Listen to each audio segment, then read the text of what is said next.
Hello বন্ধুরা, আপনারা কেমন আছেন? আবার একটি ভিডিও নিয়ে আপনাদের সামনে হাজির হচ্ছি। আপনারা দেখতে পাচ্ছেন একজন কৃষক ভাই জমিতে কি যেন স্প্রে করতেছে। আসলে আমরা এই মুহূর্তে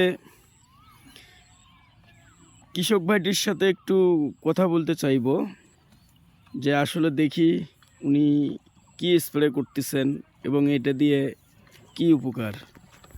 ভাই একটু দাঁড়ান ভাই। বলেন ভাই বলেন। আপনি যে স্প্রে করতেছেন আসলে এটা কি? ভাই বিভিন্ন প্রকারের মাজরা পোকা কাটে, মাছ পোকা কাটে, তার বাদে আপনার কিছু কিছু ধানের তেলগুলো লাগে, এই জন্য কেরাটা ব্যবহার করি, তার বাদে চেলাফিন ব্যবহার করি, আরও অন্য অন্য বিভিন্ন প্রকারের মডার্ন টান আছে। যাই যে ওষুধ দিয়ে কাজ যাক ভালো লাগে তাই সেই ওষুধ দিয়ে স্প্রে করো ভাই। তা আমরা কৃষক মানুষ বিভিন্ন প্রকারের টাকা পয়সা ব্যয় করি ওষুধপাতি দিয়েই খরচা মরচা করি, সেই হিসেবে ধানের ফসল দিয়ে আমাদের টাকা ওঠে না ভাই, সরকার দাম দেয় না ধানের দাম। আচ্ছা ভাই, আপনি যে স্প্রেটা এই মুহূর্তে করতেছেন এটাতে ধানের কি উপকার হবে ভাই? ভাই এই যে দেখতেছেন যে পোকা খাচ্ছে, এই পোকাটা আমাদের মনে করে হলো ওষুধ দিয়ে স্প্রে করলাম ওরা থাকবে না, ওরা চলে যাবে। এই জন্য এই সুন্দর টাইমে তো আগে আগে স্প্রে করতে হয়, উপকার হয়। আর দুপুর টাইমে করলে শরীরের একটু ক্ষতি এসে যায়, আর ধানেরও তেমন একটা ফলন হয় না। আর যে স্যালাবিনের কথা বললাম, এই যে নাল ধানটা দেখছিস তেলবো না গানে, স্যালাবিন দিলে এটা থাকবে না। মানে যে যেটা স্প্রে করলেন ওটার নাম স্যালাপিন। হ্যাঁ, মানে ওটাতে স্প্রে করলে যে পোকাগুলো ধান কাটছে এই ধানগুলো আর কাটবে না বা ওই পোকাগুলো আর ধরবে না, এটাই উপকার এটার।